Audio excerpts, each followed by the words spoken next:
How is it going, folks? Welcome back to Park to Prem. Today we have an unlikely first versus second. We're still top of the league. Our opposition today is Peterborough. Their media prediction was 15th, but to be fair to them, they did have a tycoon takeover last year. They improved their team a lot, and all of a sudden, we're the top two teams. We are separated by 1 point as well. Unfortunately for us, our amazing run of form has kind of spluttered a little bit. We've lost a few games, and as you can see here, there's a few teams right behind us. As well as that Peterborough game, we have got Burnley away, so away day fans rejoice. Before we go into those, though, probably should run the intro. Let's do it.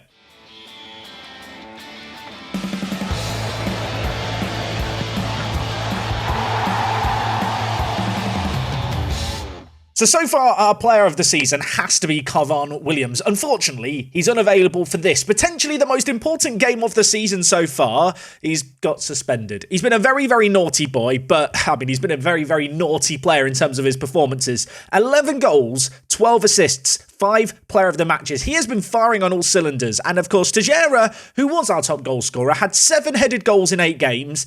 He's calmed down a little bit. In his last 11 games, 2 goals. What a fall from grace. I'm disappointed. Speaking of which, here are the games we've played since last episode, where, of course, we had that odd defeat against Swansea, I suppose, for lack of a better word. Off the back of that, an international break followed, and then we got a few massive wins. The first against Cardiff City was great, another win against Crystal Palace, and another win against Watford. A couple of away games in here. You can see Gadia scored in all 3. Finally went on a little bit of a run of form. 9 goals in 17 all of a sudden. Continuing to improve. Has been a little bit wibbly-wobbly in form as of late, but in this run of games here, he has impressed. Despite that, though, we have lost 3 games since you were last here. The first of those was against Luton, a 2-1 defeat in this game. We actually took the lead inside the first few minutes, but unfortunately for us, Luton fought back well, and from there, well, having taken the lead, they just shut up shop. We missed a penalty, and to be honest, in the second half, we didn't really create nearly enough.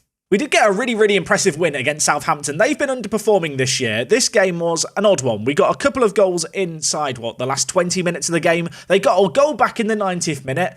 I started to panic slightly, but we held on for the win, and after that, a slightly more convincing win, 4-0 against Bristol City. Teixeira got on the score sheet, Gadia got 2, Williams got a goal as well, and, with that, I thought, Derby's not going to be too bad. Derby aren't a great team in this save game.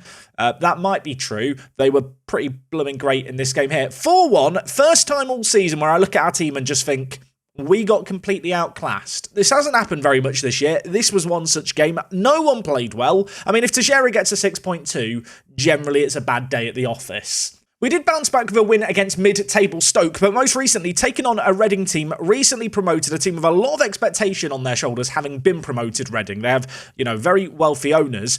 You can see here that they managed to beat us. In this game, Barmer scored for them. I brought Burstow on off the bench. He got another goal, and today he is going to be starting for us. So hopefully he's going to carry some form from this game. Unfortunately, no one else was particularly in form this game. They got a couple of goals late on. We succumbed to another defeat. Donald played okay, did get an assist, of course, a player who sits in that deep line midfielder role for us. But besides that, not a great deal to celebrate. 2 defeats in our last 3.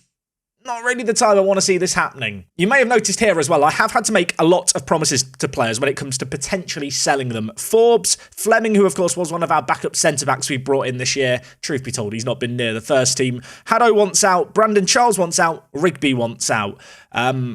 This is tricky because these are players that I like and they're useful squad players, but ultimately with where we're at right now, how we're performing, they're simply put not good enough, and whilst there is perhaps the opportunity to bring in depth, I'd much rather have them around. At the same time, the game is descending into morale manager just a little bit. I mean, to be fair, in general, morale is still pretty good. Of course, I'd prefer if it was a kind of a sea of superb green, happy, smiley faces and arrows. But yeah, the players outside the first team you can see here, slightly less than happy. But I suppose the one good bit of news here is, for the most part, the first team is very, very happy. And in terms of first team news, worth noting here, Aboubakari, I believe we'll be going to the African Cup of Nations with Ghana, assuming they decide to take him. He's been playing regularly. He's also just signed a new contract to the club, becoming the highest earner on £5,000. But with that, his value has now shot up to £5.4 to £7 million. Considering a year and a half ago we brought him in for 325k, That feels pretty good. One player who has been asking for a new contract, but I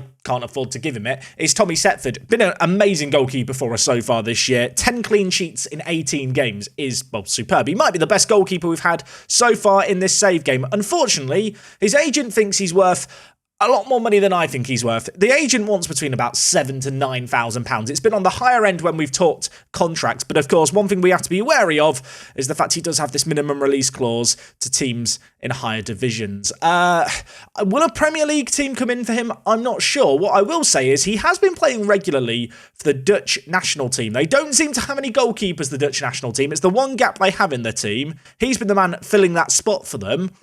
It's hard to envisage there won't be teams interested in him in the near future. Besides that, though, generally speaking, the team is in a very, very good spot. We are still performing way beyond expectations, and whilst maybe this is the beginning of the end of us potentially running away with the title, a win here against Peterborough might just reinvigorate us a little bit. Now, this is a midweek game in December. The fixture schedule has got a little bit rammed as of late. Lots of football being played, lots of rotation kind of required, and as a result of that, you can see here, Addons, one player who won't be available for today's game, did have a little bit of an injury issue, but you can see here, just when it came to his condition, has not been in a particularly good spot. He is lacking. Elsewhere, Williams, we've talked about being suspended. Paul Murphy is still injured. You might notice a new player here. Dale Owen, I've decided to pick up. 26 years old, a player we had on trial in pre-season. Had the ability to pick him up for £4.2 million.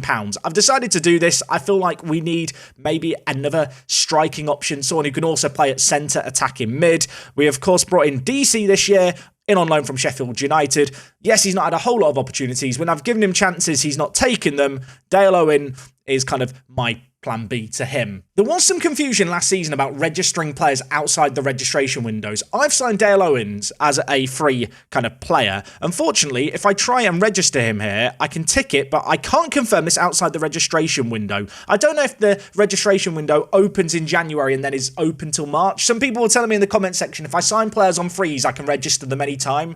I don't know if that only applies after January. Either way, he's here. He can't play yet. He would have been a very useful player to have on the bench in a game like this one, though. With Adam being unavailable, it does mean Jack McKenzie is going to get the nod at left wing back. The kind of player who is a useful squad player, but truth be told, probably won't be looking to extend his contract beyond this year.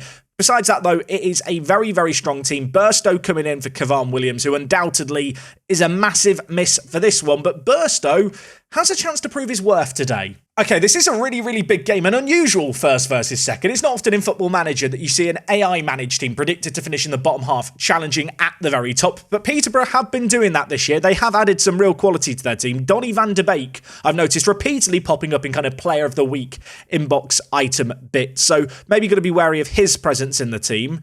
But as for our own side, we've been punching above our weight throughout this year. And despite a little bit of a splutter, this is the kind of game that if we win, really, really would just, I don't know, reassert in my mind that we are a team capable of fighting at the top. Of course, a great win last episode against Villa, who were in second then, hoping that we can repeat ourselves here as Gadia, who's been in some really good form, had an unusual headed opportunity. Not really known for his aerial ability, and I think you could see it lacking there. And now, all of a sudden, well, Peterborough, they've gone up the other end and scored instantly. That is not how I expected that highlight to play out. Having had a chance, I thought it was just going to end, but all of a sudden, Tejera doesn't win a header. He forgot to jump, and from there, it's just a rather good finish, isn't it? That was a very good finish. Perhaps going to have to show a little bit of character here now to try and fight back from behind, and with 10 minutes played here, going down a second goal would be disastrous. We might have a chance here, though. Gadia takes it down, and I'll tell you what, he's had 2 half chances this game, and he's missed them both. Gadia winning the ball in a good area. Abubakari, Burstow. Can he hold up the play? He can. Donald dinks it. Abubakari hits it on the volley. I'll tell you what, the technique was there, just didn't quite get enough behind it. Could be more happening here. I kind of stopped talking there thinking, it's got to be the end of the highlight. It may well not be. This can't happen again. They can't just go up the other end and score right away. No, we're going to get the ball back, and I'll tell you what, that ball to Gadia is ridiculous. And it's a crazy block by the defender. That is a third chance for Gadia. He could have had a hat-trick inside the first 20 minutes here. Less than 10 minutes left of this half. It's been fairly even. We had some chances, the kind of chances that didn't really result in shots, unfortunately, but we got the ball into dangerous areas, and with that, well, I think that is going to conclude the first half. It is 1-0 Peterborough. As the half went on, they grew into it. We definitely did start to struggle. I'm going to get shouty here. This is the kind of game where I really wish we had Kevan Williams. Unfortunately today, we don't have him. Jack McKenzie, in danger of being booked, not having a great game. I know Addons wasn't necessarily 100% fit. I am going to bring him on here at left wing back. I feel like we're missing his quality in the wide area. Coming up to an hour played here, there has to be a point where I decide that we have to do something, and I think that moment is coming right now. I'm going to do a change, I think similar to what we did last time, actually. I felt like it worked pretty well moving Schmid into midfield and really trying to take the game, I suppose, to the opposition. Machete, you are going to play as a box-to-box midfielder. Donald is going to play as an advanced playmaker on support. Going to try, I think, and just focus the play through the middle a tiny bit more. See if we can maybe punch a hole through the centre of their team, try and overwhelm the kind of two-man centre-mid setup that Peterborough have. Need to make some personnel changes as well, actually. Machete, off you come. We're going to bring in McKillop. I'm going to bring in Goller as well for Donald. In the final third, Burstow has not shown up today. Brandon Charles, it's your time to shine. He's talked about wanting to leave the club. I promised I'll sell him if an offer comes in. No one wants him right now. We're going to put him in the shop window. 10 minutes left in this game. Going to go more direct. I mean, we're already pretty attacking here. I don't want to change anything too much. This has been a game that's not really been a classic. It feels like it's been a pretty controlling performance by Peterborough. We've had plenty of the ball, but not done nearly enough with it. And unless there's going to be a late change here in fortune, with just a few minutes left, this feels destined to finish 1-0. Sometimes you just have that feeling, don't you? Sometimes you just know it's not going to be your day. The second half, both teams created a fairly even amount of chances. It was an even game. And, well, unfortunately, Teixeira was our best performer. But, I mean, when your centre-back's your best performer and you've lost 1-0, just not a good performance, really. We knew that was going to be a tough game going into it. It proved to be very, very difficult. This run of form we're in, maybe a bit of a reality check, a bit of a slap in the face, and we're starting to realise, yeah, we're not as good as we thought we were. We were relying on Teixeira a lot. His goals have dried up, and with that performance there, you can see our grasp at the top of the table has slipped. Everyone has now played a similar number of games, both Peterborough and Aston Villa go ahead of us. This time of year is always really, really challenging, especially if you've got a smaller squad, a squad with a lot less quality, a bit like ours, where really the starting 11 is head and shoulders above the rest of the squad. As you can see here, Burnley currently in 18th. We play in just a few days' time, and then there's just this horrible run of Christmas games that no one likes. No one wants to be playing all these football matches. We play Peterborough again on the 28th, and Aston Villa. That's going to be next episode, isn't it? I'm not looking forward to it already. I say that like we've not got another match to do here.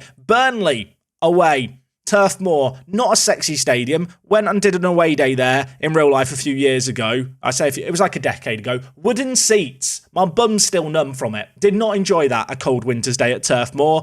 We've got to go and endure that again in real life. Hopefully, I don't relive any past trauma. I'll see you for that one in a mo. So for today's away day, we are heading slightly further north than we ordinarily would go, and we are heading to Burnley. Here is Burnley. No one ever knows where Burnley is. No one thinks I need to go to Burnley, unless you're from Burnley. No offence any Burnley dwellers. Dwellers.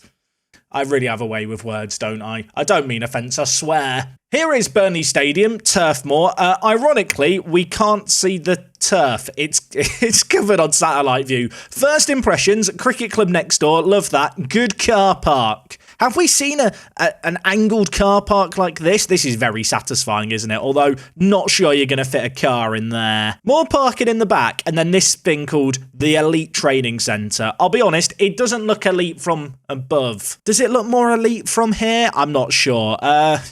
Does it look elite to you? I'll let you guys be the judge. As for the stadium itself, Turf Moor, I don't know if it still does have the wooden seats. I mean, the weather here when Google Street View visited Turf Moor is how I vividly remember this stadium in my head. It was bloody freezing. It was one of those bone-chilling kind of winter, I think it might have even been a midweek game.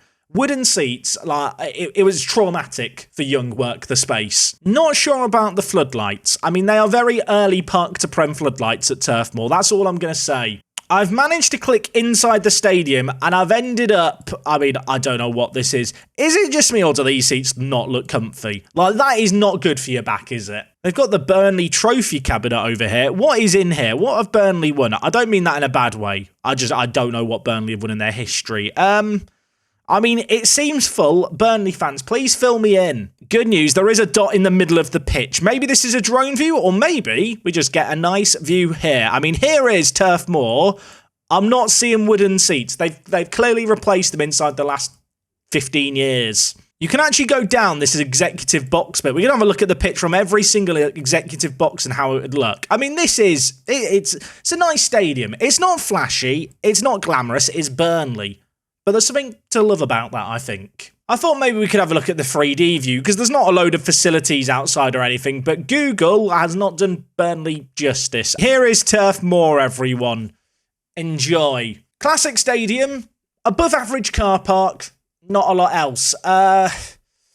Burnley, Turf Moor, 4.5 out of 10. Sorry, Burnley fans. Now that I've done offending all the viewers from Burnley, we're back in Football Manager, an away day against the team in 18th. This has kind of unlikely defeat written all over it, doesn't it? If we lose this game, the alarm bells really start to ring. And like I already mentioned, at the end of this month, we have Peterborough United away, which we have already done as an away day, and also Villa in second. Those two games are going to be absolutely massive. Between now and then, there's this run of winnable games where really I'd like to see us try and get back into the top two. So yeah, a result here, very important. It has only been 3 days since the last game, but good news, Addons is back in the team today. The left wing back has been an ever-reliable part of our team. When he's not injured, he plays, he starts, he does very, very well. 5 assists in 19, nothing to be ashamed of there, but perhaps the bigger miss last game was Kevan Williams. The man who is an absolute freak. His physicals are crazy, his mentals are okay in certain areas. His technicals, I mean, he can pass and he can take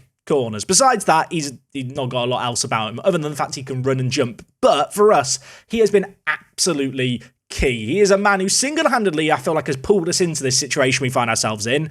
Need him to be at his best today. Okay, chance for Burnley early on, set piece. They are playing a 4-2-3-1 with 2 defensive mids, which is the exact same system we just lost to. So that does fill me with a little bit of worry, but I mean, Peterborough definitely have some superior quality, but Burnley, a team underperforming right now, looking to make amends. And I'll tell you what, but for a great save by Setford, they probably would have been ahead here inside the first 5 minutes. Not exactly what we want to see. Ball float to the back post, might not be away from danger. They've hit the crossbar and Vaughan's gets it away. I'm shouting demand more immediately. I need to get shouty. I need to get angry. I need to get mean. Okay, I've got mean, I've got shouty. We've had 10 minutes of stability. In that time, we've had 62% of the ball, but we're not really creating a great deal, at least in terms of shots on target just yet. Although, given how the half started, maybe that's just needed. A period of rebalancing, a period of peace, as Burnley have half a chance from another set piece. Another free kick for Burnley. Why is every highlight starting with a Burnley free kick? I don't like it. It makes me uncomfortable. And Ngakia playing it inside towards Dominguez. Headed away by Tejera. That's what he's there to do. Vaughan's does a little turn, takes it down, lays it all the way off to Gadia. Superb ball there. Now Aboubakari to Donald. Lays it wide to Schmid. Adam back in the team at left back today.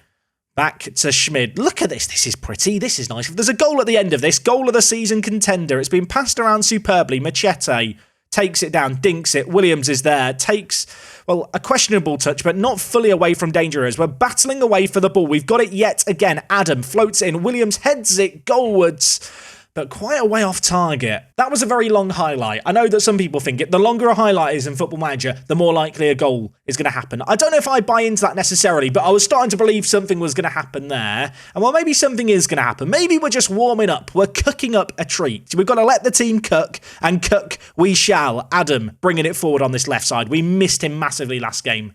Back to Schmid.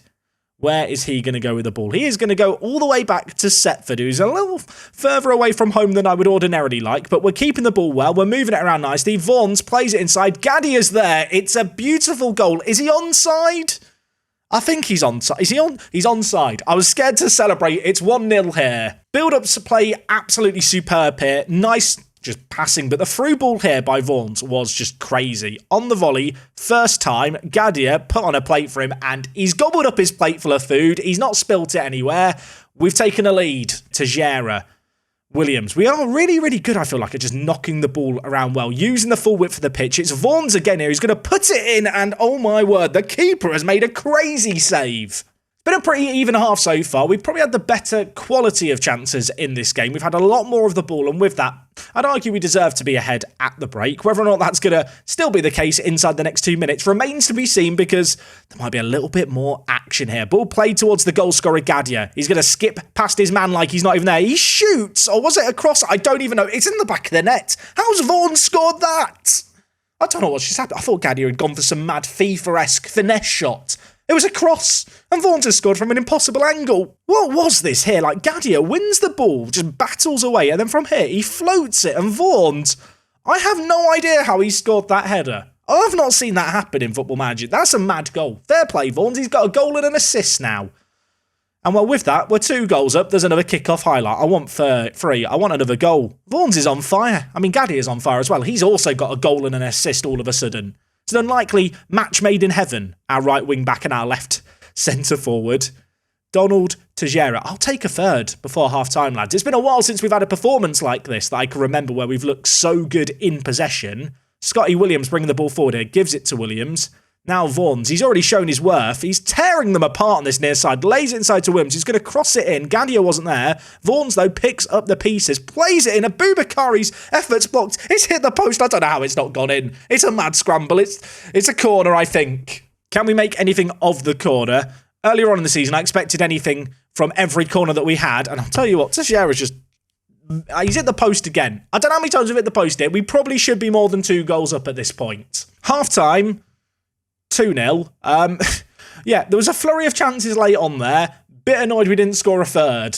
Don't feel like we need to change things up too radically in this game. From a game that I feel like was very, very even to a 10-minute period at the end there that just saw us run rampant. Unfortunately, we couldn't get that extra goal that would have really, I feel like, sealed the tie kind of early. But maybe a chance here. Aboubakari plays it through to Williams, who's not had a great game today.